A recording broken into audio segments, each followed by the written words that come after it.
എല്ലാ സജ്ജനങ്ങളായ സുഹൃതികൾക്കും എൻ്റെ വിനീത നമസ്കാരം. എല്ലാവർക്കും ശുഭദിനം നേരുന്നു.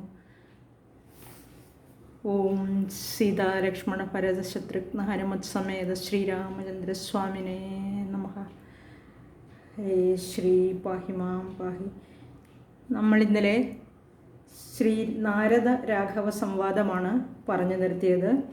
ആ ഭഗവാനെ കുറിച്ചുള്ള ജ്ഞാനമില്ലാത്തത് കൊണ്ടാണ്, പരമാത്മജ്ഞാനമില്ലാത്തത് കൊണ്ടാണ് നമുക്കെല്ലാം ഭയവും മൃത്യു ദുഃഖാദികളെല്ലാം ഉണ്ടാകുന്നതെന്നാണ് പറഞ്ഞു വെച്ചത്. അതുകൊണ്ട് നമ്മളുടെ എല്ലാം മനസ്സിൽ ത്വത്പാദപങ്കജ ഭക്തി മുഴുക്കുമ്പോൾ ത്വദ്ബോധവും മനക്കാമ്പിലുദിച്ചിടും. ഭക്തി മുഴുത്ത് തത്വജ്ഞാനമുണ്ടായാൽ മുക്തിയും വന്നിടുമില്ലൊരു സംശയം. ത്വദ്ഭക്തഭൃത്യഭൃത്യന്മാരിലേഖനെന്നൽപജ്ഞനാം എന്നെയും കരുതേണമേ. ഇത് നാരദൻ പറഞ്ഞതാണെങ്കിൽ ഇത് നമ്മളെല്ലാം പറയുന്നതായിട്ട് സങ്കല്പിക്കുക. നിങ്ങളാരും ഞാൻ നിങ്ങളോടല്ല സംവദിക്കുന്നത്, നിങ്ങൾ എന്നെയല്ല കേൾക്കുന്നത്. അതുപോലെ തന്നെ ഇത് ഭഗവാൻ തോന്നിപ്പിച്ച് ഭഗവാൻ പറയുന്നതാണെന്ന് സങ്കല്പിച്ച് ഭഗവാന്റെ വാക്കുകളാണെന്ന് സങ്കല്പിച്ച് കേൾക്കുക. അതുപോലെ ഞാൻ ശ്രദ്ധിച്ചിട്ടുണ്ട്, ഈ കമൻറ്റ് ബോക്സിലൊക്കെ ഇടുമ്പോൾ അത് എനിക്കിടുന്ന കമൻ്റല്ല, അത് ഭഗവാൻ ഇടുന്നതാണ്. നിങ്ങളിത് ശ്രവിക്കുമ്പോൾ, ഈ കഥ ശ്രവിക്കുമ്പോൾ ഭഗവാന്റെ ആ രൂപം മനസ്സിൽ വിചാരിച്ച് ആ ഭഗവാനാണ് ഹരേ രാമ ഹരേ കൃഷ്ണ എന്ന് കമൻ്റ് ഇടുന്നത്. ആ ഭഗവാനെക്കുറിച്ചാണ് നിങ്ങൾ എഴുതുന്നത്. അല്ലാതെ എന്നോട് പ്രീതിയോ മമതയോ ഒന്നും വെച്ച് പുലർത്തേണ്ട ഒരാവശ്യമില്ല. ഇന്നലെ നമ്മൾ പറഞ്ഞു, എല്ലാ ജീവജാലങ്ങളിലും ആ പരമാത്മാവ് ഒളിഞ്ഞിരിക്കുന്നുണ്ട്, ആ പരമാത്മ ചൈതന്യം നിറഞ്ഞിരിക്കുന്നുണ്ട്. അതിലേക്ക് എത്തണമെങ്കിൽ നമുക്ക് ഭക്തി ഉണ്ടാകണമെങ്കിൽ ഈ പരബ്രഹ്മജ്ഞാനം ഉണ്ടാകണം. പരമാത്മാവിൻ്റെ ആ ജ്ഞാനം ഉണ്ടാകണമെങ്കിൽ കഥാശ്രവണം, ചിന്തനം, മനനം എല്ലാം വേണം. ആ ഭക്തി കൈക്കൊണ്ട് ഈ കഥ പഠിക്കുകയും ശ്രവിക്കുകയും സ്മരിക്കുകയും ചെയ്യുന്ന മനുഷ്യന് മുക്തി ലഭിക്കും, അതിനൊട്ടും സംശയമില്ല എന്ന് പറഞ്ഞു നിർത്തുകയായിരുന്നു. നമുക്കിന്ന് ശ്രീരാമാഭിഷേക ആരംഭമാണ് പറയാനുള്ളത്. ആ രാജാവായ ദശരഥൻ അയോധ്യയിലെത്തി തൻ്റെ ആ രാജമന്ദിരത്തിൽ ദശരഥ മഹാരാജാവ് അങ്ങനെ സസന്തോഷം അരുളുകയാണ്. ഒരു ദിവസം ബ്രഹ്മപുത്രനായ, അതുപോലെ തന്നെ കുലഗുരുവുമാണല്ലോ അവരുടെ, വസിഷ്ഠ മഹർഷി അരികിൽ വിളിച്ചിട്ട് ഇങ്ങനെ പറയുകയാണ്: അല്ലയോ മഹർഷി, ഈ ശ്രീരാമകുമാരൻ്റെ ശീലഗുണങ്ങൾ കണ്ട് ആനന്ദത്തോടെ പൗരജനങ്ങളും മന്ത്രി മുഖ്യന്മാരും പുകഴ്ത്തുന്നത് കണ്ട് എനിക്കും അത്യധികം സന്തോഷമുണ്ട്. ഈ പ്രജകൾക്കും ശ്രീരാമനോട് അത്യധികം സ്നേഹമുണ്ട്. എനിക്കാണെങ്കിൽ വയസ്സായി. മുൻപ് നിശ്ചയിച്ച പ്രകാരം ഇനി രാജ്യപരിപാലനം മൂത്തപുത്രനായ ഈ ശ്രീരാമകുമാരന് തന്നെ നൽകാം. അതിനായിക്കൊണ്ട് അഭിഷേകത്തിനുള്ള ഒരുക്കങ്ങളെല്ലാം തുടങ്ങാം. അവരുടെ മാതുലനായ, അതായത് ആ മാതൃ സഹോദരൻ്റെ അടുത്തേക്ക് പോയിരിക്കുകയാണല്ലോ. കേകയ രാജ്യത്തിലേക്ക് പോയ ഭരതനും ശത്രുഘ്നനും ഇതുവരെ തിരിച്ചെത്തിച്ചേർന്നിട്ടില്ല. അഭിഷേകത്തിന് നാളെ പൂയം നക്ഷത്രം വളരെ നല്ലതാണ്. തന്നെയല്ല, ഭരതൻ ശത്രുഘ്നനും എത്താൻ കാത്തു നിൽക്കേണ്ടതില്ലെന്നർത്ഥം. അഭിഷേകത്തിനുള്ള സംഭാരങ്ങളെല്ലാം, അതായത് ഒരുക്കങ്ങളെല്ലാം, വേണ്ടതായ ഒരുക്കങ്ങൾ ഇന്ന് തന്നെ നമുക്ക് നടത്തി തുടങ്ങാം. ഇക്കാര്യം ഒട്ടും അമാദിക്കാതെ രാമനെയും അറിയിക്കുക. രാജ്യത്തെല്ലായിടവും കൊടിതോരണങ്ങളൊക്കെ ഉയർത്തിക്കെട്ടി അലങ്കരിക്കണം. വളരെ ഉയർത്തിക്കെട്ടണം പതാകകളും കൊടികളുമെല്ലാം. അതുപോലെ വളരെ ഉച്ചത്തിൽ പെരുമ്പറ കൊട്ടി ദിക്കുകളൊക്കെ മുഴങ്ങുമാറ് ഉച്ചത്തിൽ കൊട്ടണം. അനന്തരം ഇത്രയും പറഞ്ഞതിന് ശേഷം സുമന്ത്രരെ, പ്രധാനമന്ത്രിയാണ് സുമന്ത്രരെ നോക്കി ഇപ്രകാരം കൂട്ടിച്ചേർക്കുകയാണ്: മന്ത്രിശ്രേഷ്ഠ, ഈ കുലഗുരു പറയുന്നത് പോലെ എല്ലാം ചെയ്യണം. അദ്ദേഹം എന്താവശ്യപ്പെടുന്നുവോ അതെല്ലാം ഒരുക്കി കൊടുക്കണം.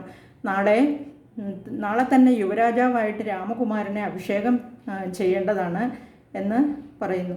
സുമന്ത്രർ അപ്പോൾ തന്നെ വസിഷ്ഠനോട് ചോദിക്കുകയാണ്: എന്തൊക്കെയാണ് വേണ്ടതെന്ന് പറഞ്ഞാലും ഗുരു, എല്ലാം തന്നെ മുറ പോലെ ചെയ്തു തരുന്നുണ്ട്, അവിടുന്ന് അരുളി ചെയ്താലും എന്ന് പറഞ്ഞു. അപ്പോൾ വസിഷ്ഠൻ സുമന്ത്രരോട് എന്തൊക്കെയാണ് വേണ്ടതെന്ന് പറയുകയാണ്. ശ്രദ്ധിച്ചു കേട്ടാലും എന്ന് പറഞ്ഞിട്ട് നാളെ പുലർകാലത്ത് തന്നെ നടുമുറ്റത്ത് സുന്ദരിമാരായ 16 കന്യകമാർ ഇങ്ങനെ നിരന്നു നിൽക്കണം. അവർ സർവാഭരണ വിഭൂഷിതരായിരിക്കണം. ലക്ഷണമൊത്ത തലയെടുപ്പുള്ള ആനകളെ സ്വർണ്ണ നെറ്റിപ്പട്ടമൊക്കെ കെട്ടി അലങ്കരിച്ച് നിർത്തണം. നാനാസ്ഥലങ്ങളിൽ നിന്ന് ഉള്ള ആ രാജ്യത്തിൻ്റെ പല ഭാഗങ്ങളിലുള്ള ദിവ്യ തീർത്ഥങ്ങളിൽ നിന്നൊക്കെ ജലം ശേഖരിച്ച് അത് സ്വർണ്ണ കലശങ്ങളിൽ 1000 സ്വർണ്ണ കലശങ്ങളിലാക്കി ആ ചന്ദനമരത്തിൻ്റെ ഇലകൾ കൊണ്ട് ആ കലശത്തിൻ്റെ മുഖം അടച്ചു കെട്ടിവെക്കണം. അതുപോലെ പുത്തൻ പുലിത്തോൽ വരുത്തിടണം. ശ്രേഷ്ഠന്മാരായ മുനിമാരെ ആദരിച്ചു കൊണ്ടുവന്ന് നിർത്തണം. അതുപോലെ തന്നെ മുത്തുമണിമാലകൾ, രത്നങ്ങൾ പതിച്ച, അതുപോലെ സ്വർണ്ണ നിർമ്മിതമായ മുത്തുക്കുടകൾ ഇവയെല്ലാം ഉണ്ടാകണം. സുന്ദരികളായ നർത്തകിമാരും അണിഞ്ഞൊരുങ്ങിയ നർത്തകിമാരും ഗായകരും വാദ്യമേളക്കാരും ഉണ്ടാകണം. ദിവ്യങ്ങളായ വാദ്യോപകരണങ്ങളായിരിക്കണം പ്രയോഗിക്കേണ്ടത്. അതുപോലെ തന്നെ പ്രത്യേകം തയ്യാറാക്കിയ മനോഹര വസ്ത്രങ്ങൾ ധരിച്ചവരായിരിക്കണം ഈ കാലാൾപ്പടകൾ. അതുപോലെ തന്നെ ചതുരംഗപ്പടയോടുകൂടി വേണം ഈ സൈന്യത്തെ വിന്യസിക്കാൻ. എല്ലാവരും നിരന്നു നിൽക്കണം. അതുപോലെ ദേവാലയങ്ങളിൽ എല്ലായിടത്തും പ്രത്യേകം പൂജകൾ ചെയ്യണം. രാജ്യം മുഴുവനും ദീപങ്ങൾ കൊണ്ട് അലങ്കരിക്കണം. എല്ലാ രാജാക്കന്മാരെയും ക്ഷണിച്ചു വരുത്തണം. അതീവ മൗഢ്യയോടെ വേണം അഭിഷേകം കൊണ്ടാടുവാൻ. ഈ അഭിഷേകം ഉത്സവം പോലെ കൊണ്ടാടണം എന്ന് സുമന്ത്രരോട് പറഞ്ഞിട്ട് വസിഷ്ഠൻ തേരിൽ കയറി രാമനെ ഈ വിവരം അറിയിക്കാനായിട്ട് രാമൻ വസിക്കുന്ന ആ രാജമന്ദിരത്തിലേക്ക് വേഗം പോവുകയാണ്. രാമൻ്റെ ആ രാജമന്ദിരത്തിൽ എത്തിച്ചേർന്ന ഗുരുവിനെ നിർദ്ദണ്ഡ നമസ്കാരം ചെയ്ത് ശ്രീരാമകുമാരൻ വന്ദിക്കുന്നു. അതുപോലെ രത്നസിംഹാസനത്തിലിരുത്തിയതിന് ശേഷം സീതാദേവിയോടുകൂടി അദ്ദേഹത്തിൻ്റെ കാലൊക്കെ കഴുകി ആ തീർത്ഥം തൻ്റെ ശിരസിൽ തളിക്കുകയാണ്, മൂർധാവിൽ തളിക്കുകയാണ്. പവിത്രമായ തീർത്ഥം ആ കാൽ കഴുകി ആ ജലം തളിച്ചു കഴിഞ്ഞപ്പോൾ വസിഷ്ഠഗുരുവിന് തോന്നുന്നത് എന്താണെന്ന് നമുക്കറിയാമല്ലേ. ആ ശിരസിൽ ആ തീർത്ഥം പോലെ ആ ജലം തളിച്ചിട്ട് ചിരിച്ചുകൊണ്ട് പറയുകയാണ് ഇങ്ങനെ, അവിടുത്തെ പാദം കഴുകി ആ തീർത്ഥജലം തളിക്കിയാൽ ഞാനിന്ന് പുണ്യവാനായി തീർന്നു എന്ന് ശ്രീരാമൻ പറയുകയാണ്. അപ്പോൾ വസിഷ്ഠൻ മറുപടിയായിട്ട് പറയുക, കൊള്ളാം ശ്രീരാമ, ആ രാമൻ്റെ പാദപങ്കജ തീർത്ഥം ധരിച്ച് ദർപ്പകവൈരിയായ ആ ശിവൻ പോലും ധന്യനായി തീർന്നിരിക്കുകയാണ്. അതുപോലെ തന്നെ ബ്രഹ്മദേവനും. ഇപ്പോൾ മറ്റുള്ള ജനങ്ങളെ ബോധ്യപ്പെടുത്താനായിട്ടല്ലേ എങ്ങനെ പറയുന്നത് എന്നോട്? രാമനായി വന്നിരിക്കുന്നത് ആരാണെന്ന് എനിക്ക് നന്നായി അറിയാം. ദേവകാര്യാർത്ഥം രാവണനെ കൊന്ന് ദുഃഖം തീർക്കാൻ, ഭൂമിദേവിയുടെ ദുഃഖം തീർക്കാൻ, ദേവന്മാരുടെ ദുഃഖം തീർക്കാനും ഭക്തന്മാരായ സാധാരണ ജനങ്ങൾക്ക് മുക്തി കൊടുക്കാനുമായി ലക്ഷ്മി ദേവിയോടുകൂടി ഭൂമിയിൽ വന്നു പിറന്ന സാക്ഷാൽ ശ്രീയുടെ പതിയാണ്. ആ മഹാലക്ഷ്മിയുടെ പതി ആയ ശ്രീപതേ ദേവകാര്യങ്ങളെല്ലാം അതീവ രഹസ്യമായതിനാണല്ലോ. അപ്പോൾ അതുകൊണ്ട് തന്നെ ഇപ്പോൾ ഞാനൊന്നും വെളിപ്പെടുത്തുന്നില്ല. ദൈവനിയോഗം നടപ്പിലാക്കിയാലും മാനുഷവേഷം ധരിച്ച് അവിടുന്ന് ലോക നന്മയ്ക്കായിട്ട് അവതരിച്ച് ആ ലോക ഗുരുവായ അവിടുന്ന് എൻ്റെ ശിഷ്യനായി വന്നതും ആശ്ചര്യം തന്നെ. ആ സാക്ഷാൽ ചരാചരാചാര്യനായ അവിടുന്ന്, സാക്ഷാലുള്ള സകല ജീവജാലങ്ങളുടെയും ആചാര്യനായ അവിടുന്ന് എൻ്റെ ശിഷ്യനായി വന്നത് തികച്ചും ദൈവനിയോഗം തന്നെയാണ്. ഓർത്തു നോക്കിയാൽ അവിടുന്ന് എൻ്റെ പിതാമഹനുമാണല്ലോ. അതായത് പിതാമഹൻ എന്ന് പറഞ്ഞാൽ നമുക്കറിയാം ആ മഹാവിഷ്ണുവിൻ്റെ നാഭിപങ്കജത്തിൽ നിന്നുണ്ടായി വന്നതാണ്. അപ്പോൾ ആ മകൻ്റെ മകനായിട്ട് വരും. അതുകൊണ്ടാണ് നാഭി പങ്കജത്തിൽ നിന്ന് വന്നുകൊണ്ടാണ് അവിടുന്ന് എൻ്റെ പിതാമഹനായി വരുമല്ലോ എന്ന് വസിഷ്ഠൻ പറഞ്ഞത്. സകലർക്കും ആ അഗോചരനായി അന്തര്യാമിയായി ഈ പ്രപഞ്ചത്തെ അതായത് സർവ ജഗത്തിനെയും നിയന്ത്രിക്കുന്നവനായിട്ട് ശുദ്ധ പരമാത്മതത്വമായി വിളങ്ങുന്ന അവിടുന്ന് കേവലം തൻ്റെ അധീനത്തിലുള്ള ആ ബ്രഹ്മാവിനാൽ നിയോഗിക്കപ്പെട്ടിട്ടാണ് ഇവിടെ വന്നിപ്പോൾ ഈ മനുഷ്യവേഷത്തിൽ, അതായത് നിസ്സാരനായ ഒരു മനുഷ്യൻ്റെ ജന്മമെടുത്ത് ദശരഥപുത്രനായി ഇവിടെ ഭൂമിയിൽ അവതരിച്ചിരിക്കുന്നത്. ഈ വിവരം മുൻപേ തന്നെ ആ സാക്ഷാൽ വിധാതാവ് എന്നെ അറിയിച്ചിട്ടുണ്ട്. ആ ബ്രഹ്മദേവൻ എന്നെ അറിയിച്ച് എനിക്കറിയാവുന്നതാണ്. ആ ബ്രഹ്മദേവൻ തന്നെയാണ് ഇക്കാര്യങ്ങളെല്ലാം അറിയിച്ചിട്ടുള്ളതും. അതുകൊണ്ട് തന്നെയാണ് ഞാൻ മുമ്പേ തന്നെ ഈ സൂര്യവംശത്തിന് കുലഗുരുവായി ഇങ്ങനെ വന്നിരിക്കുന്നത്. അതായത് ഭഗവാനോടുള്ള ഒരു സംബന്ധം, ആ സംബന്ധം ഉണ്ടാക്കണം. ആ സംബന്ധ കാംക്ഷയാലാണ് ഞാൻ ഈ കുലഗുരുവായി, ഈ പുരോഹിതനായി ഈ അയോധ്യയിൽ വന്ന് വസിക്കുന്നത് എന്ന് വസിഷ്ഠൻ പറയാണ്. എപ്പോഴെങ്കിലും ഒരു അശുഭകാര്യം സംഭവിച്ചാലോ അങ്ങനെ ആരെങ്കിലും ചെയ്താലോ, ആ നിന്ദ്യമായ ഒരു കാര്യം ചെയ്താൽ അതിൻ്റെ അവസാനം ഫലം നന്മയിലേ വരൂ, അതുപോലെ തന്നെ ശുഭമായി വരും എന്ന് ഈ വസിഷ്ഠഗുരു പറയുകയാണ്. ലോകൈകനാഥനായ പ്രപഞ്ചനാഥനായ ഭഗവാൻ എൻ്റെ ശിഷ്യനായതിൽ ഇന്നെൻ്റെ ഈ നിസ്സാര ജന്മം സഫലമായി വന്നിരിക്കുകയാണ്. ഒരപേക്ഷയെ എനിക്കുള്ളൂ. യോഗേശ്വരനായ അവിടുന്നും യോഗമായ ദേവിയായ ഈ ഈ ലോകത്തെയെല്ലാം മോഹിപ്പിക്കുന്നവളുമായ ലോകൈക മോഹിനിയായ സീതാദേവിയും കൂടി എന്നാണ് പറഞ്ഞിരിക്കുന്നത്. എന്നെ ഇനിയും ഇങ്ങനെ മായയാൽ മോഹവാശങ്ങൾക്ക് വശംവദനാക്കിയിടല്ലേ ഭഗവാനെ. അവിടുന്ന് ഈ ഗുരുവിന് പ്രത്യുപകാരം ചെയ്യാൻ പ്രത്യേകം ആഗ്രഹിക്കുന്നുണ്ടെങ്കിൽ, എന്തെങ്കിലും ചെയ്യാൻ ആഗ്രഹിക്കുന്നുണ്ടെങ്കിൽ ഗുരുവിന് പ്രത്യുപകാരമായി ഇതൊന്നു മാത്രം എനിക്ക് ചെയ്തു തന്നാൽ മതി. അങ്ങയുടെ സാന്നിധ്യത്താൽ തന്നെ ഇപ്പോൾ ഞാൻ മോഹമുക്തനായി തീർന്നിരിക്കുകയാണ്. ഇതൊന്നും ഇങ്ങനെ വെളിപ്പെടുത്താവുന്നതല്ലെന്നും എനിക്കറിയാം. പക്ഷേ അങ്ങയുമായുള്ള ആ സാന്നിധ്യം കൊണ്ട്, അടുപ്പം കൊണ്ട് ഞാനിതൊക്കെ അങ്ങ് പറഞ്ഞു പോയതാണ്. രാജീവനേത്ര, ദശരഥ മഹാരാജാവ് നാളെ അവിടത്തേക്ക് യുവരാജാവായിട്ട് അഭിഷേകം ഉണ്ടെന്ന് അറിയിക്കാനാണ് എന്നെ ഇങ്ങോട്ട് അയച്ചിരിക്കുന്നത്. ഇപ്പോൾ ഞാൻ ഇവിടേക്ക് വന്നത് അത് അവിടുത്തോട് പറയാൻ വേണ്ടി മാത്രമാണ്. അവിടുന്ന് വൈദേഹിയോടുകൂടി ഇന്ന് ഉപവാസമെടുത്ത് ബ്രഹ്മചര്യം അനുഷ്ഠിച്ച് വെറും തറയിൽ ശയിക്കണം. ഇനിയും ഏറെ കർമ്മങ്ങൾ അഭിഷേകത്തിനായി ചെയ്തു തീർക്കാനുണ്ട് എനിക്ക്. അതുകൊണ്ട് പ്രഭാതത്തിൽ വന്നു ചേരുക എന്ന് പറഞ്ഞ് വസിഷ്ഠൻ അവിടുന്ന് തൻ്റെ തേരിൽ കയറി തിരിച്ചു പോവുകയാണ്. അനന്തരം ശ്രീരാമൻ ഒരു ഗൂഢമന്ദസ്മിതത്തോടെ ലക്ഷ്മണനെ നോക്കി രഹസ്യമായിട്ട് പറയുകയാണ് ഇപ്രകാരം: താതൻ നിശ്ചയമായിട്ടും നാളെ രാവിലെ യുവരാജാവായി എന്നെ അഭിഷേകം ചെയ്യും. പക്ഷേ ഞാൻ അതിനൊരു നിമിത്തമാകുന്നു എന്നേ ഉള്ളൂ. കർത്താവ് നീയായിരിക്കും, രാജ്യം ഭരിക്കുന്നതും നീയായിരിക്കും. ഒന്നും വെളിപ്പെടുത്തുന്നില്ല. രാമനെല്ലാം അറിയാം, അന്തര്യാമയാണല്ലോ ഭഗവാൻ. പക്ഷേ ഇങ്ങനെ പറയുകയാണ്: സഹോദര, എൻ്റെ തന്നെ പ്രാണൻ പുറത്തു വന്ന് നിന്നിൽ പ്രവേശിച്ചതാണ് നീ. എന്തുകൊണ്ടും നീ എനിക്ക് സമൻ തന്നെയാണ്, അതായത് തുല്യം തന്നെയാണ്. നമ്മൾ രണ്ടും രണ്ടല്ല ഒന്ന് തന്നെയാണെന്ന് പറഞ്ഞു വയ്ക്കുകയാണ് രാമൻ. അതുകൊണ്ട് യുവരാജാവായിട്ട് അഭിഷേകത്തിന് ഒരുങ്ങിക്കൊള്ളുക. ഈ കാര്യത്തിൽ നമ്മളോട് മത്സരിക്കാനായിട്ട് മറ്റാരും തന്നെയില്ല എന്ന് ലക്ഷ്മണനോട് പറയുന്നു.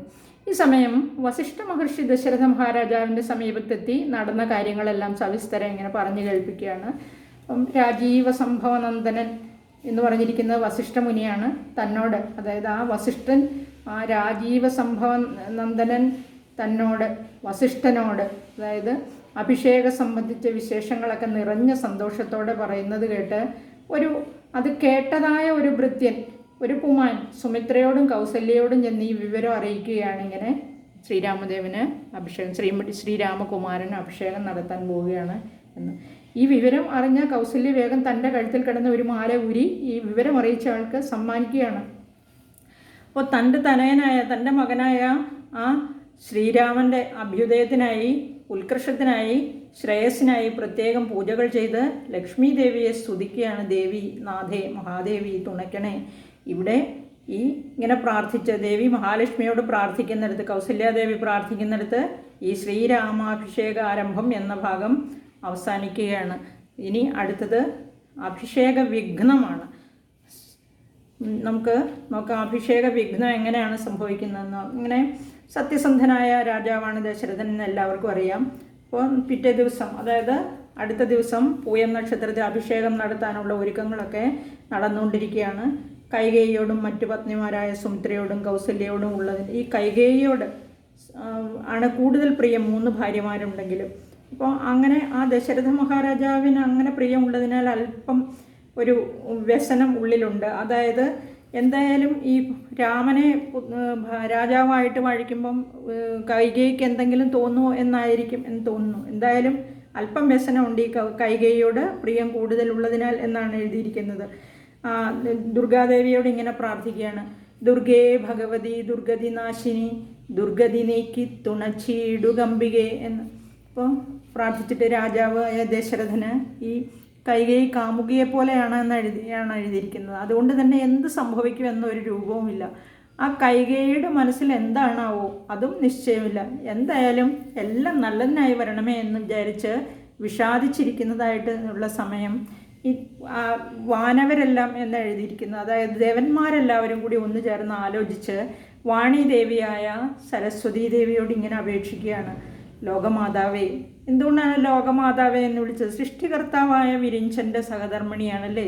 സൃഷ്ടികർത്താവ് ലോകപിതാവാണ്, ലോകത്തിൻ്റെ തന്നെ പിതാവാണ്. അതുകൊണ്ടാണ് ലോകമാതാവേ എന്ന് സരസ്വതി ദേവിയെ സംബോധന ചെയ്തിരിക്കുന്നത്. ദേവി സരസ്വതി ഭാരതി ശീഘ്രം തന്നെ വളരെ വേഗത്തിൽ അയോധ്യയിലേക്ക് എഴുന്നള്ളണം. എന്നിട്ട് രാമാഭിഷേകത്തിന് വിഘ്നം വരുത്തണം. എങ്ങനെയാണ് ആ വിഘ്നം വരുത്താൻ കഴിവുള്ളവരായി ദേവിയല്ലാതെ മറ്റാരുമില്ല. ദേവി മന്ധരയുടെ നാവിന്മേൽ വസിച്ചിട്ട് അവളെ കൊണ്ട് ഉദ്ദിഷ്ടകാര്യം സാധിക്കണം എന്ന് പറഞ്ഞിരിക്കുകയാണ്. അതായത് കൈകേയിയോട് പറയിച്ച് തന്മൂലം ഉദ്ദിഷ്ടകാര്യം സാധിച്ചെടുക്കണമെന്നാണ്. പിന്നെ ഒട്ടും താമസിക്കാതെ തിരിച്ചിങ്ങോട്ട് എഴുന്നള്ളുകയും വേണമെന്ന് ദേവന്മാർ ഈ സരസ്വതീ ദേവിയോട് പറയുന്നു. ഇത്രയും കേട്ടതിന് ശേഷം സരസ്വതീ ദേവി മന്ധരയുടെ നാവിന്മേൽ പ്രവേശിക്കുകയാണ് ദേവകാര്യം സാധിക്കാനായിട്ട്. അവിടെ ആ നാവിന്മേൽ പ്രവേശിച്ച സരസ്വതീ ദേവി ഇപ്പം ഇനി നമുക്ക് മന്ധര ആരാണെന്ന് നോക്കാം. മന്ധരയ്ക്ക് 3 വളവുകളുണ്ട് ശരീരത്തിന്, അതുകൊണ്ട് ത്രിവക്ര എന്നാണ് പറയുക. കുബ്ജ, ത്രിവക്രയും കുബ്ജയും, അതായത് ത്രിവക്രയാം കുബ്ജ എന്നാണ് പറഞ്ഞിരിക്കുന്നത്. അതായത് ശരീരത്തിൽ 3 വളവോടുകൂടിയ കൂനുള്ള ആ മന്ധര നേരെ ഇത് അപ്പോൾ നമുക്കറിയാം എല്ലാം പറയാൻ റെഡിയായിട്ട് സരസ്വതീ ദേവി തോന്നിപ്പിക്കുകയാണ്. ആ പ്രാസാദത്തിലേക്ക്, രാജമന്ദിരത്തിലേക്ക്, കൈകേയിയുടെ സവിധത്തിലേക്ക് പ്രവേശിക്കുകയാണ്. ഓടിപ്പിടിച്ച് വെപ്രാളത്തോടെ ഇങ്ങനെ വന്ന മന്ധരയെ കണ്ടിട്ട് കൈകേയി ചോദിക്കുകയാണ്, മന്ധരെ നീ പറയൂ, എന്തിനാണ് ഇങ്ങനെ ഈ രാജ്യമെല്ലാം ഇങ്ങനെ മനോഹരമായിട്ട് അലങ്കരിച്ചിരിക്കുന്നത്? എന്താണ് ഇതിന് കാരണം എന്ന് ചോദിക്കുമ്പോൾ മന്ധര പറയുകയാണ്, നാളീകലോചനനായ ശ്രീരാമന് നാളെയാണ് യുവരാജാവായിട്ട് അഭിഷേകം. ദുർഭഗേ, വളരെ ദേഷ്യത്തിലാണ് പറയുന്നത്, ദുർഭഗേ, മൂഢേ, അഹങ്കാരി, നീ ഇങ്ങനെ എപ്പോഴും കിടന്നുറങ്ങിക്കോ? ചുറ്റും നടക്കുന്നത് വല്ലതും നീ അറിയുന്നുണ്ടോ? വലിയൊരു ആപത്ത് വന്ന് അടുത്തിരിക്കുകയാണ്. നിന്നെ സഹായിക്കാൻ ബന്ധുവായിട്ട് ആരും ഉണ്ടാവില്ല. അതുപോലെ സ്ത്രീ ജാതിക്ക് തന്നെ അഭിമാനമായിരുന്ന നീ മനസ്സിലാക്ക്, നാളെ തന്നെ അഭിഷേകം നടക്കും എന്നിങ്ങനെ പറയുകയാണ്. അപ്പോൾ മന്ധര പറഞ്ഞത് കേട്ട് സംഭ്രമത്തോടെ ചാടി എഴുന്നേറ്റ് കൈകേയി മനോഹരമായ തൻ്റെ ആ ചാമീകര നോപുരം എന്നാണ് പറഞ്ഞിരിക്കുന്നത്. ചാമീകരം എന്ന് പറഞ്ഞാൽ സ്വർണ്ണമാണ്. സ്വർണ്ണ നോപുരം, കാലിലെ പാദസരമാണ് നോപുരം. അഴിച്ചെടുത്ത്, ഇത്രയും നല്ല സന്തോഷമുള്ള വാർത്ത പറഞ്ഞതല്ലേ, അതുകൊണ്ട് ഈ മന്ധരയ്ക്ക് ആ നോപുരം അഴിച്ചെടുത്ത് കൊടുക്കുകയാണ് വളരെ സന്തോഷത്തോടെ. നീ പറഞ്ഞല്ലോ എനിക്കെന്തോ ആപത്ത് വന്നെടുത്തിട്ടുണ്ട് എന്ന്. ഇത്രയും വലിയ സന്തോഷം നിറഞ്ഞ ഈ അവസരത്തിൽ ഇങ്ങനെ ഇത്രയും വലിയ സന്തോഷം എന്നെ അറിയിച്ചപ്പോൾ അങ്ങനെ പറയാൻ എന്താണ് കാരണമെന്ന് ഈ കൈകേയി മന്ധരയോട് ചോദിക്കുന്നു. എനിക്ക് രാമനോളം പ്രിയപ്പെട്ടവരായിട്ട് മറ്റാരുമില്ല. ഭരതൻ പോലും എനിക്ക് രാമൻ കഴിഞ്ഞേ ഉള്ളൂ. രാമൻ അവൻ്റെ സ്വന്തം മാതാവായ കൗസല്യയേക്കാൾ ഇഷ്ടം എന്നോടാണ്. അതിനൊരു സംശയവുമില്ല. എന്നോടുള്ള ഭക്തിയും വിശ്വാസവും സ്നേഹവും മറ്റാരോടുമില്ല. എന്ത് വിശിഷ്ടമായ വസ്തുക്കൾ കയ്യിൽ കിട്ടിയാലും എനിക്ക് തന്നതിന് ശേഷമേ അവൻ മറ്റുള്ളവർക്ക് കൊടുക്കൂ. അതായത് കൗസല്യയ്ക്ക് പോലും, സ്വന്തം മാതാവായ കൗസല്യയ്ക്ക് പോലും കൊടുക്കുന്നത് എനിക്ക് തന്നതിന് ശേഷമാണ്. എൻ്റെ രാമകുമാരൻ അവൻ്റെ അമ്മയെ പരിചരിക്കുന്നതിനേക്കാൾ എന്നെയാണ് എല്ലായ്പ്പോഴും വളരെ വാത്സല്യത്തോടെ പരിചരിക്കുന്നത്. എനിക്കിഷ്ടമില്ലാത്ത ഒരു വാക്ക് പോലും അവൻ ഉരിയാടില്ല. ഞാനെന്നോ കൗസല്യ എന്നോ ഒരു വ്യത്യാസവും അവനില്ല. നീ മൂഢയാണ് മന്ധരെ. നിനക്കെന്താണ് ഇങ്ങനെയുള്ള ദുർബുദ്ധി തോന്നാൻ കാരണം? ഈ രാമനെക്കുറിച്ച് എന്താണ് ഇപ്രകാരം ഭയത്തിന് കാരണം? അവൻ എല്ലാവർക്കും ഏറ്റവും പ്രിയമുള്ളവനല്ലേ? ആരോടും ഒരു വൈരവും അവനില്ല. വളരെ ശാന്തനാണ്, ദയാലുവാണ്. എൻ്റെ രാമനെ പറ്റി നീ ഇങ്ങനെ പറയാൻ, ഇങ്ങനെ നിനക്ക് തോന്നാൻ എന്താണ് കാരണം? കൈകേയി ഇങ്ങനെ ചോദിക്കുകയാണ്. ഇത് കൈകേയി ചോദിച്ചപ്പോൾ അതിന് മറുപടിയായിട്ട് മന്ധര പറയുന്ന ഇതാണ്. അപ്പം നമുക്കറിയാം, നമ്മളെല്ലാം അറിഞ്ഞിരിക്കുന്നത് മന്ധര ആണ് ഏഷണി കൂട്ടി ഇങ്ങനെ പറഞ്ഞ് ചെയ്യുന്നത്. പക്ഷേ ഇപ്പം നമുക്ക് മനസ്സിലാകുന്നുണ്ട്, ഇത് വായിക്കുമ്പോൾ സരസ്വതീ ദേവി മന്ധരയുടെ നാവിന്മേൽ കയറിയിരുന്ന് പറയുന്നതാണെന്ന്, ദേവന്മാർ പറഞ്ഞു പറയിക്കുന്നതാണെന്ന് നമുക്ക് മനസ്സിലാകുന്നുണ്ടല്ലേ. അപ്പോൾ ഇങ്ങനെ മറുപടിയായിട്ട് മന്ധര പറയുകയാണ്, പാപേ എന്നാണ്, പാപിയായവളെ എന്നാണ് പറഞ്ഞിരിക്കുന്നത്. നിനക്ക് കാരണം അറിയണമല്ലേ? പറയാം, കേട്ടോളൂ. മൂഢയായ നിന്റെ ആ മഹാരാജാവ് വഞ്ചിച്ചിരിക്കുകയാണ്. അത് നിനക്കറിയുമെന്ന് ചോദിച്ചു. നിന്റെ മകൻ ഭരതനെയും ശത്രുഘ്നെയും മനഃപൂർവ്വം ഇവിടെ നിന്ന് അകറ്റിയതാണ്. നമുക്കറിയാം, ഈ അയോധ്യാകാന്ഡത്തിൻ്റെ ആരംഭത്തിൽ അവർ രണ്ടുപേരും, അതായത് ബാലകാന്ഡം അവസാനിക്കുമ്പോഴേ അവരെ രണ്ടുപേരെയും ആ കേകയ രാജ്യത്ത് നിന്ന് യുധാജിത്ത് ദൂതനെ വിട്ട് വിളിപ്പിക്കുകയും ദശരഥൻ്റെ അനുമതിയോടുകൂടി അവർ ആ മാതുലിൻ്റെ അടുത്തേക്ക് പോവുകയും ചെയ്തതാണെന്ന് നമുക്കറിയാം. പക്ഷേ ഇവിടെ മന്ധര അതിനെ വളച്ചൊടിച്ച് ദശരഥ മഹാരാജാവ് മനഃപൂർവ്വം ഇവിടെ നിന്ന് അകറ്റിയതാണ് എന്ന് പറഞ്ഞു വയ്ക്കുകയാണ്. അമ്മാവനെ കാണാൻ എന്നൊക്കെ പറഞ്ഞത് നിന്നെ കബളിപ്പിക്കാനാണ്. രാമൻ യുവരാജാവായാൽ അതിൻ്റെ ഗുണാനുഭവം മുഴുവൻ ലക്ഷ്മണനും അതുപോലെ അമ്മയായ കൗസല്യയ്ക്കും ആവും. അത് കാണുമ്പോൾ സുമിത്രയ്ക്കും സന്തോഷിക്കാം. അതായത് ലക്ഷ്മണൻ എപ്പോഴും രാമൻ്റെ കൂടെ തന്നെ ആയതുകൊണ്ട് ആ ലക്ഷ്മണനും അതിൻ്റേതായ ഗുണാനുഭവം കിട്ടുമെന്നാണ് പറഞ്ഞിരിക്കുന്നത്. കൗസല്യ രാജമാതാവായി വിലസും. നീ വെറും ദാസിയായിട്ട് കൗസല്യയെ പരിചരിച്ചു കഴിയേണ്ടി വരുമെന്ന് മന്ധര പറയുകയാണ്. കൗസല്യാപുത്രനായ രാമനെ പരിചരിക്കുക എന്നതായിരിക്കും നിന്റെ മകനായ ഭരതൻ്റെ ജോലി. അങ്ങനെ നിങ്ങൾ രണ്ടുപേരും അങ്ങനെ കാലം കഴിക്കേണ്ടി വരും. ഈ രാജപ്രൗഢിയൊന്നും ഉണ്ടാവുകയില്ല. ഇവിടെ നിന്നോട് ഇങ്ങനെ, അതായത് ഇങ്ങനെ നിന്നെ ഇവിടെ നിന്ന് ഓടിച്ചു കളയാനോ അവർ മടിക്കില്ല, ചിലപ്പോൾ വധിച്ചു കളഞ്ഞെന്നും വരും. ഇങ്ങനെയൊക്കെയാണ് മന്ധര പറയുന്നത്. ഇങ്ങനെ സപത്നിമാരിൽ നിന്നുണ്ടാകുന്ന ദുഃഖാനുഭവങ്ങൾ, ആ ദുഃഖാനുഭവങ്ങളോടെ ഭൂമിയിൽ വാഴുന്നതിലും എത്രയോ ഭേദമാണ് മരണം എന്ന് മന്ധര ചോദിക്കുകയാണ്. നിന്റെ നന്മയ്ക്കായിട്ടാണ് ഞാനിതെല്ലാം പറയുന്നത്. ഒരു കാര്യം കൂടി ഞാൻ പറയാൻ നിനക്ക് താല്പര്യമുണ്ടെങ്കിൽ, നിന്റെ മകനായ ഭരതനെ തന്നെ യുവരാജാവായി നാളെ അഭിഷേകം ചെയ്യും. അങ്ങനെ ഞാൻ പറയുന്ന അനുസരിച്ചാൽ രാമന് 14 വർഷം വനവാസവും ചെയ്യേണ്ടി വരും ദശരഥ മഹാരാജാവിൻ്റെ ആ ആജ്ഞയാൽ. അതുപോലെ തന്നെ രാജ്യം മുഴുവൻ ഭരതന് സ്വന്തമായി തീരും. നീ രാജമാതാവായി പ്രൗഢിയോടെ വാഴും ചിരകാലം. വേണമെന്നുണ്ടെങ്കിൽ അതിനൊരു ഉപായവും ഞാൻ പറഞ്ഞു തരാം എന്ന് മന്ധര പറയുന്നു. പക്ഷേ നീ മറന്നു പോയിട്ടുണ്ടാവും, പണ്ട് ദേവാസുര യുദ്ധത്തിൽ ഈ ദേവേന്ദ്രൻ്റെ മിത്രമാണ് ദശരഥ മഹാരാജാവ്. അങ്ങനെ ആ മിത്രത വെച്ച് ദേവേന്ദ്രൻ ദശരഥ മഹാരാജാവിനെ ദേവാസുര യുദ്ധത്തിൽ ദേവന്മാരെ സഹായിക്കാനായിട്ട് വിളിക്കുകയാണ്. അങ്ങനെ അദ്ദേഹം സൈന്യസമേതം ഈ കൈകേയിയെയും കൂട്ടി തേരിൽ കയറി ദേവലോകത്ത് പോയതും അവിടെ അസുരന്മാരോട് ഏറ്റുമുട്ടുന്ന അവസരത്തിൽ രഥത്തിൻ്റെ അച്ചുതണ്ട് ഉറപ്പിച്ചു നിർത്തുന്ന ആണി ഇളകിപ്പോയി. അതിന് പകരം ആ ആണി ഇളകിപ്പോയതൊന്നും രാജാവ് അറിയുന്നില്ല യുദ്ധത്തിൻ്റെ ഒരു ത്രില്ലിൽ. അപ്പോൾ ആ യുദ്ധത്തിൻ്റെ ആ യുദ്ധം നടക്കുന്നതിനിടയിൽ അതിൽ ബദ്ധശ്രദ്ധനായതുകൊണ്ട് ആ ആണി ഇളകിപ്പോയത് അദ്ദേഹം അറിയുന്നില്ല. പക്ഷേ അത് കണ്ട ഈ കൈകേയി ധൈര്യസമേതം തൻ്റെ കൈവിരൽ ആ ആണി പൊഴുതിൽ കടത്തിയിട്ട് ഭർത്താവിൻ്റെ ജീവൻ രക്ഷിക്കുകയാണ്. ആ യുദ്ധം തീരുന്നത് വരെ അങ്ങനെ നിന്നു. ആ യുദ്ധം കഴിഞ്ഞതിന് ശേഷം രാജാവ് ശത്രുക്കളെയെല്ലാം വധിച്ചതിന് ശേഷമാണ് ഈ ഭാര്യയുടെ, അതായത് കൈകേയിയുടെ ഈ പ്രവൃത്തി കാണുന്നത്. അത് കണ്ട് അത്യന്തം സന്തുഷ്ടനായിട്ട് ഈ കൈകേയിയെ കെട്ടിപ്പിടിച്ച് പറഞ്ഞു, ഇങ്ങനെ രാജാവിൻ്റെ ജീവൻ രക്ഷിച്ചതുകൊണ്ട് 2 വരം നൽകാമെന്ന് വാഗ്ദാനം നൽകിയിരിക്കുകയായിരുന്നു. അപ്പോൾ കൈകേയി പറഞ്ഞു, എനിക്കിപ്പോൾ വരം വേണ്ട, അങ്ങയാൽ വാഗ്ദാനം ചെയ്യപ്പെട്ട ഈ വരം അങ്ങയുടെ പക്കൽ തന്നെ ഇരിക്കട്ടെ, എനിക്ക് എന്തെങ്കിലും ഒരു ആവശ്യം വരുമ്പോൾ ഞാൻ ചോദിച്ചു വാങ്ങിച്ചോളാം എന്ന്. ഇതെല്ലാം ഈ മന്ധര ഇപ്പോൾ ഓർമ്മിപ്പിക്കുകയാണ്.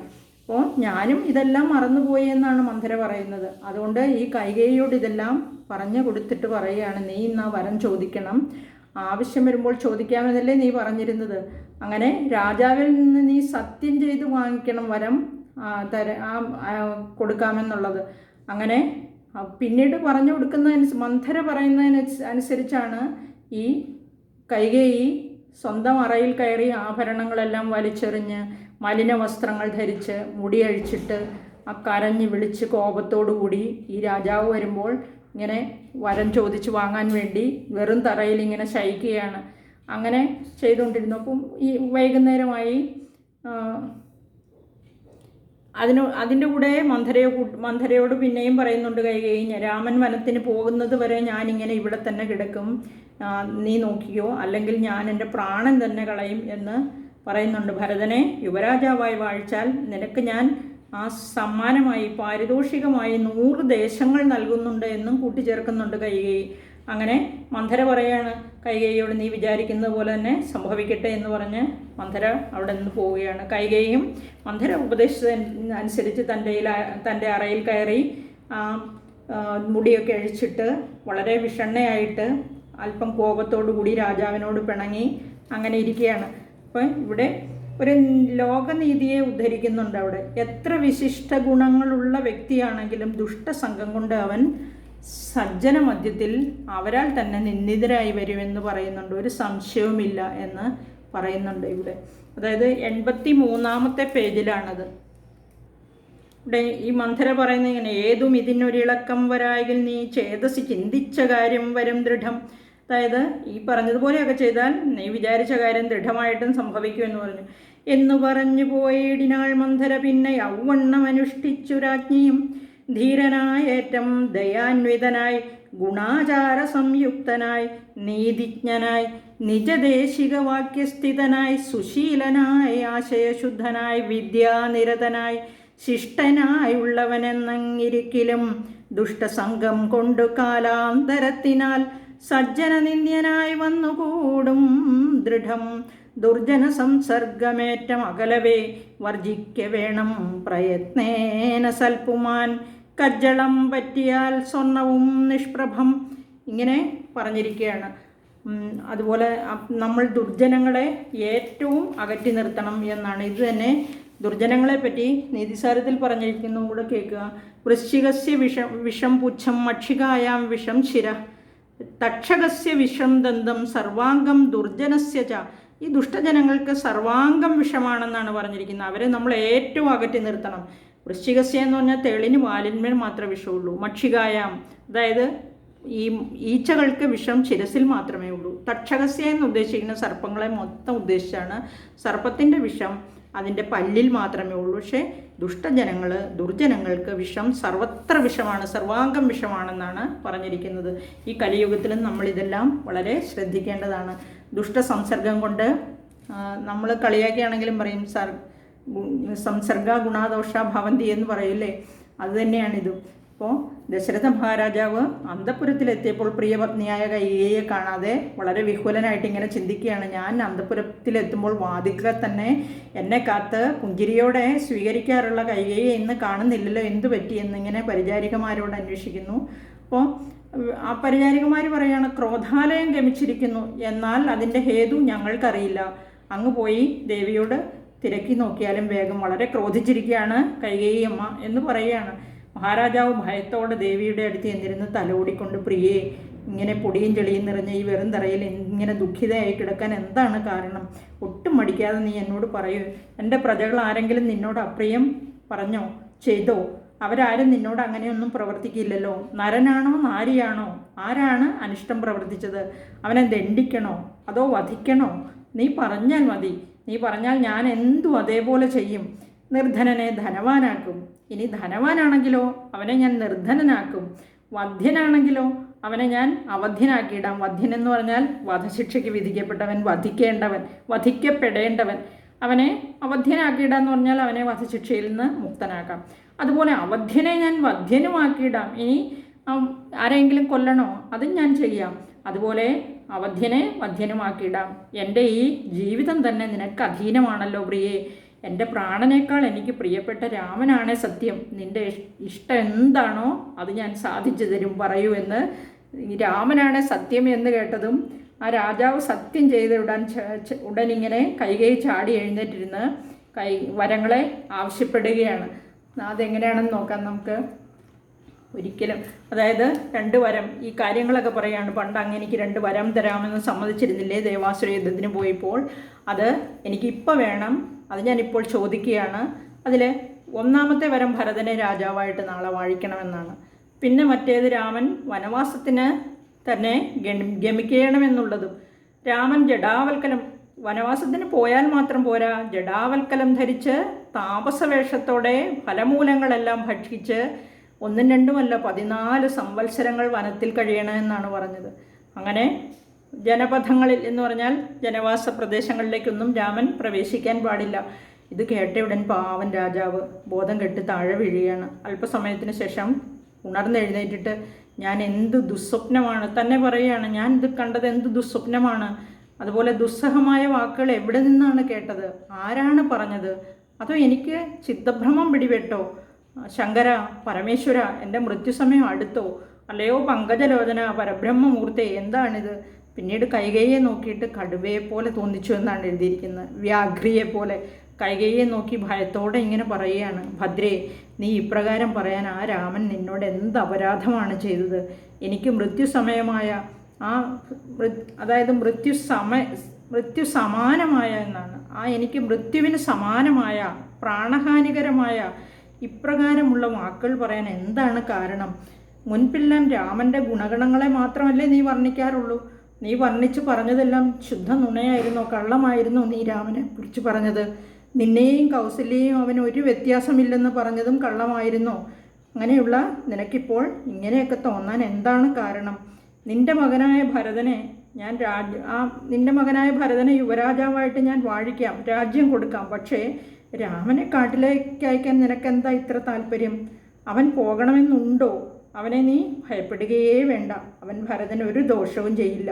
ഇങ്ങനെ പറഞ്ഞ് കരഞ്ഞ് കരഞ്ഞ് ആ കൈകേയിയുടെ കാൽക്കിലേക്ക് വീഴുകയാണ് മഹാരാജാവ്. അപ്പോഴും കൈകേയിക്ക് മനസ്സലിഞ്ഞൊന്നുമില്ല. വളരെ ക്രോധത്തോടെ കണ്ണൊക്കെ ചുവന്ന കണ്ണുകളോടെ കൈകേയി പറയുകയാണ്, രാജാവെ, അവിടത്തേക്ക് ഭ്രാന്ത് പിടിച്ചോ? ഇങ്ങനെ എന്താണ് ഈ കാണിക്കുന്നത്? ഇതുപോലെ അസത്യവാക്യങ്ങൾ ചൊല്ലുന്നത് അവിടത്തേക്ക് യോജിച്ചതാണോ? ഇപ്പോഴല്ലേ 2 വരങ്ങൾ എനിക്ക് തരാമെന്ന് അങ്ങ് സത്യം ചെയ്തു തന്നത്. ഈ രാമൻ രാവിലെ വനത്തിന് പോയില്ലെങ്കിൽ ഞാൻ എൻ്റെ പ്രാണൻ ത്യജിക്കും അങ്ങയുടെ മുമ്പിൽ. സത്യമായും ഞാൻ ചത്തുകളയുമെന്ന് പറയുകയാണ്. ആ സത്യസന്ധനാണ് ദശരഥ മഹാരാജാവ് എന്ന പേര് നിലനിർത്തണം. അസത്യപ്രവൃത്തി ചെയ്തിട്ട് അതിന്മൂലം ഉണ്ടാകുന്ന യാതനകൾ അനുഭവിക്കേണ്ട കാര്യമുണ്ടോ? അതുപോലെ രാമനാണ് സത്യം എന്ന് രാമനെ പിടിച്ചാണ് ഇട്ടതല്ലേ? വീണ്ടും ഇതെല്ലാം ഓർത്ത് രാജാവ് ഇത് കേട്ട് വീണ്ടും മോഹിച്ചു വീഴുകയാണ്. ബോധം തെളിഞ്ഞപ്പോൾ വീണ്ടും ഇടയ്ക്ക് ഉണർന്നു കഴിയുമ്പോൾ രാമ രാമ എന്ന് വിളിച്ച് കരയും. വീണ്ടും കിടക്കും, വീണ്ടും ബോധം കെടും. ഇങ്ങനെ രാജാവ് ഒരുവിധം ആ രാത്രി 1 വർഷം പോലെ കഴിച്ചു കൂട്ടിയെന്നാണ് എഴുതിയിരിക്കുന്നത്. ആ ഒറ്റ രാത്രി ഇങ്ങനെ. പക്ഷെ പിറ്റേ ദിവസം രാവിലെയായി മംഗളവാദ്യ സ്തുതികളാലും സംഗീതത്തോടും എല്ലാം വന്ന് കൈകേയിയെ ഉണർത്താൻ വരികയാണ്. അപ്പം കോപത്തോടെ അവരെ എല്ലാം കൈകേയി ആട്ടി ഓടിക്കുക. കാരണമൊന്നും ആർക്കും അറിയത്തില്ല. അവരെല്ലാം പരിഭ്രാന്തരായി ഓടിപ്പോയി. രാജ്യം മുഴുവനും അതുപോലെ തന്നെ അഭിഷേക കോലാഹലം നടക്കുകയാണ്. ക്ഷണിക്കപ്പെട്ട രാജാക്കന്മാരെല്ലാം എത്തിച്ചേർന്നു. വസിഷ്ഠമുനി നിർദ്ദേശിച്ചവയെല്ലാം സജ്ജമാക്കിയിരിക്കുന്നു. അതുപോലെ ആബാലവൃദ്ധം ജനങ്ങളും ഈ ഉത്സവം കൊണ്ടാടാൻ റെഡി ആയിട്ടിരിക്കുകയാണ് അല്ലേ? ആഹ്ലാദത്തിമിർപ്പിലാണ് അവരെല്ലാം. സർവാലങ്കാര വിഭൂഷിതനായിട്ട് ആ ഭഗവാനെ കാണാൻ കാത്തിരിക്കുകയാണ്. ഭഗവാൻ പുലർകാലത്ത് ലക്ഷ്മണനോടും ലക്ഷ്മി ഭഗവതിയായ സീതാദേവിയോടും കൂടി ആനപ്പുറത്ത് കയറി ഇങ്ങനെ തങ്ങളുടെ മുമ്പിലേക്ക് വരുന്നത് കാണാമെന്നുള്ള പ്രതീക്ഷയോടെ എല്ലാവരും രാത്രി ഇങ്ങനെ തീരുന്നില്ലല്ലോ, ഈ രാത്രിക്ക് എന്ത് നീളമാണ്, ഈ രാക്ഷസിയായ രാത്രി അവസാനിക്കുന്നില്ലല്ലോ, ഇങ്ങനെയൊക്കെയാണ് പൗരജനങ്ങൾ വിചാരിക്കുന്നത്. ഇങ്ങനെ ഓർത്ത് വിഷാദിച്ച് രാത്രി അവസാനിക്കുന്നില്ലല്ലോ എന്നുള്ള വിഷാദമുണ്ട്. അതുപോലെ തന്നെ ഭഗവാനെ ദർശിക്കാമെന്നുള്ള സന്തോഷമുണ്ട്. അതുപോലെ സൂര്യൻ ഉദിക്കാത്തത് എന്താണ് എന്ന ഉത്കണ്ഠയുണ്ട്. അതുപോലെ പരമാനന്ദാമൃതമാകുന്ന അബ്ധിയിൽ മുങ്ങിയും പൊങ്ങിയും എന്നാണ് എഴുതിയിരിക്കുന്നത്. ഔത്സുക്യത്തോടെ ഭഗവാനെ പ്രതീക്ഷിച്ച് പൗരജനങ്ങളെല്ലാവരും ഇരിക്കുന്നു. ഇങ്ങനെ പറഞ്ഞുകൊണ്ട് ഈ വീഡിയോ അവസാനിക്കുന്നു. നമുക്ക് ഇനി നാളെ അടുത്ത വീഡിയോയിലൂടെ കാണാം. എല്ലാവർക്കും നന്ദി, നമസ്കാരം. ഇത് ഭഗവാന്റെ കഥയാണ്. ഭഗവാനെ സ്മരിക്കുക, ഭഗവാന്റെ കഥ കേൾക്കുക, ഭഗവത് ഭക്തിയിൽ മുങ്ങിത്തുടിക്കുക, ആ ഭക്തിയിൽ ആറാടുക. ഭഗവാൻ എല്ലാവരെയും അനുഗ്രഹിക്കട്ടെ. ഓം നമോ ഭഗവതേ വാസുദേവായ. ശ്രീരാമ രാമ രാമ, ശ്രീരാമചന്ദ്രായ ജയ. ശ്രീരാമ.